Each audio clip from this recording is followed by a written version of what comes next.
నా ప్రాణ స్నేహితుడు రామ్ చరణ్కి పుట్టినరోజు శుభాకాంక్షలు. మామూలుగా ప్రతి ఇయర్ జరుగుతూ ఉంటుంది అండ్ తెలుస్తూ ఉంటూ చూస్తూ ఉంటాము ఎంత గొప్పగా ఉంటుందో అండ్ కన్నుల పండగగా ఉంటుంది మీరు చేసే ప్రతి ఈవెంట్స్. అండ్ రామ్ చరణ్ గురించి చెప్పాలంటే ఐ గాట్ ఇట్.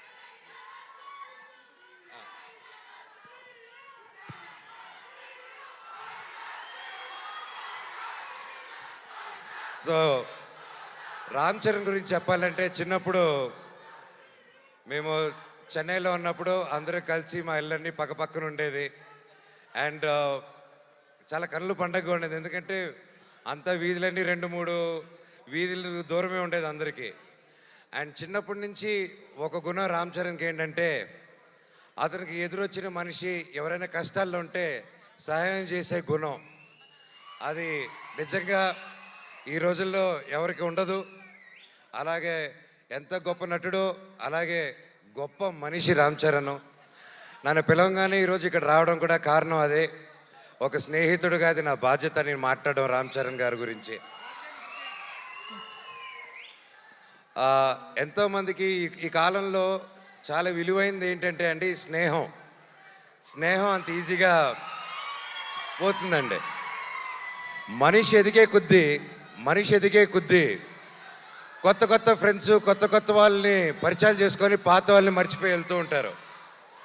సో అలాంటి కాలంలో రామ్ చరణ్ అనే వ్యక్తి అతని చిన్ననాటి స్నేహితుల దగ్గర నుంచి ఎవరెవరితో టచ్లో ఉన్నారో ఈ రోజు వరకు కూడా ప్రతి ఒక్కరితో టచ్లో ఉంటూ ఆ గొప్ప గుణం చాటిస్తూ ఉంటారు ప్రతిసారి.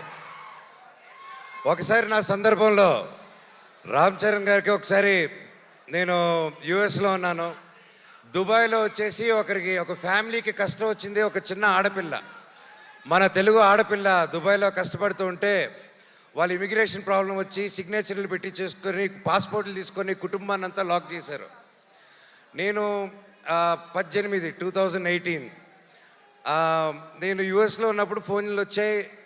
నేను చేస్తున్నాను అండ్ నాకు బాగా టైట్ ఇబ్బందుల్లో ఉన్నాను. ఆ ఫ్యామిలీకి డబ్బు అవసరం వచ్చింది. నాకు అర్ధరాత్రి పూట ఎవరికి చేయాలో తెలియక టక్కని రామ్ చరణ్కి ఫోన్ చేశాను. చేసి మిత్రమా, దుబాయ్లో ఒక ఆడపిల్ల వాళ్ళు ఇరుక్కొని ఉన్నారు, అర్జెంటుగా 5 లక్షలు కావాలి. నా వంతు నేను చేశాను, 5 లక్షలు తక్కువైందిరా, ఎలా చేయాలి మిత్రమా అంటే అకౌంట్ నెంబర్ పెట్టు బాబాయ్ అని ఒక్క క్షణంలో పంపించాడు. నిజంగా బాబాయ్ ఆ పిల్లల ఆ పాప ఆశీస్సులు, వాళ్ళ తల్లిదండ్రుల ఆశీస్సులు వాళ్ళ జీవితాంతం నీకు ఎప్పుడు ఉంటుంది. నువ్వు చల్లగా ఉంటావు. ఆ శివుడిని కూడా నేను అదే కోరుకుంటున్నాను. నీకే కష్టం లేకుండా సుఖంగా ఇంకా వరల్డ్ వైడ్లో ఇంకా నంబర్ 1 స్టార్ అయిపోవాలి వరల్డ్ మ్యాప్లో అని ఆ భగవంతుడిని కోరుకుంటున్నాను. అండ్ లాస్ట్లో సింపుల్గా చెప్పాలంటే లాస్ట్ చెప్తారు. అందరూ ఇందాక వస్తుంటే ఒకటి అడిగారు, అవును నాకు అర్థం కాదు, మీరు ఎలా ఇన్ని సంవత్సరాల ఫ్రెండ్స్, మీరు మాత్రం మీ నాన్నలు ఇద్దరు మాత్రం కొట్టుకుంటూ ఉంటారు, కలిసిపోతూ ఉంటారు, మీ ఇద్దరికి ఎలాగనేసి నేను ఆయనకి ఏం చెప్పానంటే, అన్న భార్యాభర్తలు మా ఫైట్ మధ్యలో వెళ్ళినోడిని ఏమంటారు తెలుసా అన్నాను. సో ఆ పొరపాటు మాత్రం చేయకూడదు. వాళ్ళిద్దరు కూడా అంతే కొట్టుకుంటారు, కలిసిపోతూ ఉంటారు. వాళ్ళు ఒక క్యూట్ టామ్ అండ్ జెర్రీ లాగా అనమాట. వాళ్ళ రిలేషన్ దాదాపు 45 సంవత్సరాల నుంచి వాళ్ళ మిత్రులు ఒకే ఇండస్ట్రీలో పనిచేసుకుంటూ వచ్చారు. సో వాళ్ళు కూడా ఎల్లకాలం కలిసి ఉండాలని, చల్లగా ఉండాలని ఆ దేవుణ్ణి కోరుకుంటూ లాస్ట్లో a relationship between mega family and Manchu family should be like fish and water but should not be like fish and bad. Love you all and all the very best. నా పవన్ కళ్యాణ్ అన్నకు కూడా ఆల్ ది బెస్ట్ అన్నయ్య. ప్రతి ఒక్కరికి పేరు పేరున ఇక్కడికి వచ్చి ప్రతి ఒక్కరికి ధన్యవాదాలు. Thank you so much. I love you all. Thank you